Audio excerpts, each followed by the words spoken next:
Test. Test mic. Open lines.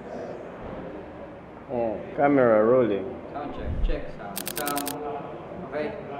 Hi, this is Indy Paredes, founding director of Gravity Art Space and Positive Art Firm in Bangkok for Open Mind. Hi, I'm Indy Paredes. I'm an artist, visual artist, and I started as a food technologist before. To give you a brief background, mathematician ako simula bata, and then sa high school, science high school ako galing. So, technically, this is a really different field for me na mag-grow. But now, I'm a founding director of Gravity Art Space and currently still practicing my own craft, my own art. And now we're opening Gravity Art Space in Bangkok. Yung Gravity Art Space, it's a realization nung pandemic na in Quezon City, there's a need of additional art spaces to cultivate yung pag-grow ng art scene. Tsaka to support yung pagkakaroon ng budding ng mga artist. Active siya at never siyang nag-die ng apoy. Yung parang laging tuloy-tuloy. So, I think tama yung tama yung hypothesis na may malaking nangyayari dito sa Quezon City pagdating sa creative na industry. Ginawa yung Gravity Art Space entirely para talaga sa mga artist. Dahil artist din ako, I know how it feels like to be an artist. Yung mga pinagdadaanan ng isang artist at mga pangangailangan ng isang artist. So, living in a system of, a different system here in the Philippines, yung mga pangangailangan ng artist, hindi ko minsan nafe-feel. Pero alam kong kayang gawin ng kapwa artist sa artist. So, yung pag-start nitong Gravity Art Space, para din mailigtas yung mga kapwa artist for their sanity. Nagsimula kami nung pandemic time. So during that time, napaka-challenging nun para sa mga artist lalo na for their living. So isa sa mga research ko nung estudyante ako sa UP College of Fine Arts ay yung para sa UP Silk, Sentro ng Industriyang Likha at Kultura. At nakafocus yun sa malaking population ng mga artists at creative. So para mas madaling mag-maneuver at mas masarap yung paggawa ng art making, exhibition making at lahat ng programa. Nilayon ng Gravity Art Space na dito na lang sa Quezon City itayo. Kung mapapansin nyo ng dati, karamihan ng mga gallery ay nasa Makati, nasa South, dito sa Metro Manila. Pero sa ibang mga kapuluan, marami ring mga art district, marami ring initiative at marami ring mga grupo. Pero dito kung saan nandito ako, Quezon City yung naisip namin para ito yung Gravity Art Space para sa mga artist. Magandang tanong kasi una, yung kakulangan ng espasyo at oportunidad para sa mga possible na mga artist, yun yung isa sa tinugunan ng Gravity Art Space na pangangailangan. Pangalawa na doon yung pag-iingat at pagpoprotekta sa kapakanan ng mga artist sa pagdating sa ginagawa natin na tinuturing natin tong trabaho. So, dito sa Gravity Art Space, hindi pa nagsasalita yung mga artist, nadidinig ko na din sila dahil artist din ako. So, para maitawid yung mga gaps na nangyari or mangyayari pa sa mga ibang sistema na hindi artist ang kausap ng isang artist, dito siya pinupunan ng Gravity Art Space. Kaya kung makikita nyo with the programs ng Gravity Art Space, napaka mapagpalaya niya na binibigay yung buong liberation para gawin ng artist kung ano yung gusto niya. So ngayon yung current generation ay nangangailangan ng mas maraming eksperyensya. Nung dumaan yung pandemic, nagkaroon ng pagbabago sa structure ng academic, sa structure ng training, sa perception natin, at kasabay nun yung pag-grow ng paggamit ng Filipino sa social media. So, sa panahon ngayon na nandyan ang social media para umagapay sa art, meron siyang pros and cons. Pero dito sa panibagong generation na to, I think responsibilidad yun ng mga mas naunang generation ng mga artist para magbigay ng payo, ng suggestion at mapag-usapan yung mga ganong bagay para yung growth nakikita natin at na-experience natin, tapos nagiging parte din tayo nun. Yung challenges ngayon ko lang siya actually maiisip. Dahil nung narating to ng Gravity Art Space, lagi tayong nag-iisip ng something na positibo para ma-entertain yung ganong vibe at makuha rin yung ganong response sa mga kapwa-artist. Kung iisipin at babalikan, yung challenge na maituturing doon ay yung pinakaumpisa, yung tapang na kailangan mong dalhin. Maraming mga tao, kapwa-artist din or mga kaibigan, tatanungin ka, ba't mo yun gustong gawin? Pag pinaliwanag mo, hindi rin naman siya ganun kadaling intindihin. Pag ginagawa mo na, hindi rin nila alam kung kaya-kaya niya talaga. Yung duda, yung una naming nakalaban, duda sa sarili, duda ng ibang tao. Pero yung duda na yun yung mas nagpalakas ng puwersa para gawin yun. Kasi once na nagduda ka, ibig sabihin, yun yung kabaligtaran. The more na nagkakaroon ng duda sa lahat ng paniniwala mo, doon mo maiisip na kailangan mo siyang ipaliwanag para mabura mo yung duda. Walang ibang makakapagpaliwanag nun kung hindi gawa. Sa ngayon, parang andali kasing sabihin yan eh. Andaling isulat, andaling gawing statement. Pero kung hindi mo siya ginawa, wala yung epekto. Hanapin mo kung ba't kayo nagdududa. Ito yung patunay. So, yung Gravity Art Space, isa siyang patunay dun sa lahat ng duda. Sa 1,000,000 duda, ito yung naging tama. Maganda yun na maipasok sa kamalayan ng bawat tao na may ganong pangangailangan. Maganda rin na makakita ng challenge kasi at least sa challenge dun magra-rise yung pagta-thrive ng idea. Maipapayo ko is huwag kayong matakot. Hindi kailangang matakot. Well, nandun yun. Bilang tao, yan yung human conditions na may takot sa simula. Pero kaya ko kayang sabihin na huwag kayong matakot. Titingin ka lang sa paligid mo. Kagaya ng pag-uumpisa ng gas, hindi namin alam saan siya pupunta, ano yung magiging landas niya na tatahakin. Pero yung tao sa paligid, mga kapwa-artist, mga kaibigan, sila mismo yung nagbigay ng landas. Sila mismo yung nagpakita na maaari to, pwede tong gawin. So, technically, ang trabaho ng gas ay catalyst o mediator ng lahat ng idea. Na parang, hindi, okay ba to? Gusto ko tong gawin. So, pumapasok lang yung intervention ng Gravity Art Space at lalo na ako bilang programming director ng mga exhibition dito.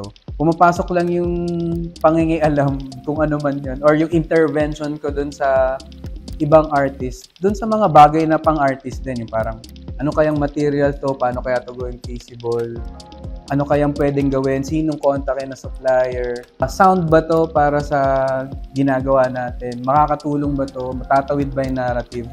Kaya kung mapapansin nyo, sa mga programa rin ng GAS, directly tayong nag-i-interact sa pagiging academic ng institution at ng paligid. So, open ang GAS para sa mga internship galing sa schools. Madalas kami tumatanggap dito by batch, pa 10-10. Sa umpisa ng kanilang internship, may mga lectures, mag-iimbita ako ng mga kaibigan, magtuturo or magsasalita. At yung katapusan ng kanilang internship, magkakaroon sila ng exhibition para alam nila yung pakiramdam. Kasi doon din naman sila pupunta kung magpa-practice sila. Yung pakiramdam na alam mo kung saan pupunta yung art, alam mo saan pupunta yung ginawa mo, alam mo rin kung paano siya gagawin. Yung kabuuan nun yung maghihikayat sa mga bata o sa susunod na generation na masaya pala talaga. Sa unang step ng paggawa, nakakatakot siya. Ang inisip kasi lagi, paano pag nag-fail? Paano pag nag-fail? What if kung iisipin mo na, pag nag-fail to, ano yung gagawin ko? Kasi dapat siguro nasasanay tayo na yung mga bagay na ginagawa natin may chance talagang mag-fail. Tapos may chance na madapa. Pero the moment na nandun ka na, para na siya ngayong sumasakay sa bike. Yung pag nagpe-pedal ka, gagalaw siya. Pag huminto ka, dun ka na babagsak. Una, personally, para sa akin, yung Gravity Art Space, binigyan niya ako ng pagkakataon makapaglabas ako ng sarili kong boses. Galing sa punto na dati tahimik lang ako, dati hindi ako nag-e-express. Kung walang Gravity Art Space, feeling ko, practicing artist ako pa din. Nagtatry alugin. Yun talaga yung gusto kong gawin. Parang kailangan maramdaman ko siya na unsettling siya. Pero dito sa Gravity Art Space, binigyan niya ako ng pamamaraan na meron kang ibang pakiramdam ng thinking. Meron kang pakiramdam ng pwede pang mangyari o posibilidad. Pero paano mo siya gagawin kung wala kang lakas para gawin yan? So, ngayon, nakita ko to bilang isang malaking responsibilidad sa community na makapag-deliver ng mga magagandang exhibition, makatulong sa artist, mapakita sa publiko na yung art, hindi siya pang mayaman lang, hindi siya pang isang specific na grupo. Kahit kanino, pwede siya makipag-interact. So, nilalayo ng Gravity Art Space na ilapit siya sa mas masa. Mas kailangan yun ng tao, lalo na sa panahon na kailangan nila ng sanity pag nangyayari na yung mga kaguluhan sa iba-ibang parte ng mundo. Kung makikita nyo yung programs ng GAS, nagkaroon siya ng buhay dahil sa mga taong pumunta dito. Kaya pag sinasabi, ang galing ng mga nangyari, dapat maisip nyo na ang galing natin. Kasi ba't kayo nandito? Ba't kayo pumunta? Kung hindi dahil sa pagpunta nyo, hindi marireach to ng iba pang tao. No Name Show ang kasunod na ipapalabas ng Gravity Art Space. Ito ay special presentation na nasimulan natin 4 years ago. Ika-4 na installment na to. So bawat taon palakas siya ng palakas, palaki siya ng palaki. At unti-unting naiintindihan ng tao, lalo na ng mga bumibisita dito, kung paano pa nga ba i-appreciate yung art nang hindi tumitingin sa brand, sa firma, sa kung sino ang gumawa nun. Hindi rin tinitingnan kung yung value ba neto ay meron akong pakinabang sa after ng mga ilang taon dahil sa investment. Sa mga unang pagkakataon na nakilala ko yung art sa mga gallery, may ganun siyang sistema or tunog na okay yan, magandang investment yan. Hindi ko ikakaila, totoo yun. Pero kung doon iinog lahat ng gagawin natin, paano na yung mga susunod na generation? So, yung ganong mga pagkakataon, sana hindi rin siya mag-iwan sa atin ng pagiging sobrang relax o pagiging sobrang komportable sa kung ano yung kayang i-offer ng eksena or ng art sa'yo. Hinanya na namin ang lahat na pumunta, sumaksi, makiisa, makita, maramdaman, makiulayaw sa mga taong nandito rin na pupunta sa Gravity Art Space. Yun yung tinatawag na The No Name Show. I-expect natin na makakita tayo ng sandamakmak na artist.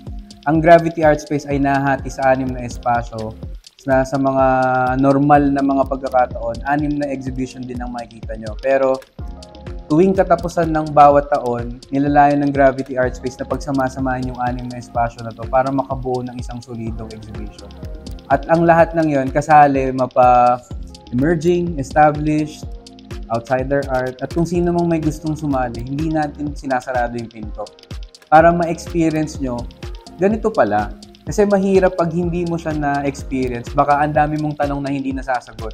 Once na ma-experience mo, malalaman mo na rin kung ano yung kasunod. So, ma-experience nyo man siya bilang viewer, bilang artist na nag-exhibit, or bilang bisita. Sana makapunta kayo sa No Name Show, ika-4 na hain na to ng Gravity Art Space. At sa mga susunod pang na No Name Show, abangan nyo dahil palaki to ng palaki. So, inaanyayahan ko ang lahat na markahan yung kalendaryo nyo. Hindi man kayo makapunta physical, nandun kayo sa presensya ng kung ano mang kaya nating ilahok dun sa gagawing programa ng Gravity Art Space. At ito ang kauna-unang international na program na gagawin ng Gravity Art Space. Ito yung Intersections Art Summit 2025 na gaganapin sa Bangkok, Thailand. Ito ay nilunsad ng Gravity Art Space para pangunahan yung cross-cultural collaboration at pakikiisa ng bawat kultura sa mga neighboring countries, sa mga katabi nating bansa na nag-share din ng pare-pares na sentimento, ngunit nababahagi dahil sa pagkakaiba natin ng kultura, lengguwahe, paniniwala at ano pa man yan. Rapid fire questions tayo para mag-cool down. Unang-una, what is your favorite color? Green. Favorite TV show? Walang araw. Work or play? Both. What is your go-to karaoke song? You'll be safe here. And your hidden talent? Singing. Close your eyes. Smoke some more. Are you a thinker or doer? Both then. What motivates you in the morning? Gravity Art Space. If your pet could talk, what would they say about you? I love you, Daddy.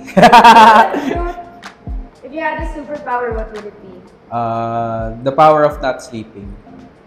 What's the best advice you've ever received? Do it. What's the kindest thing someone has ever done for you? Saving my life. And last question, describe Gravity Art Space in one word. Massive.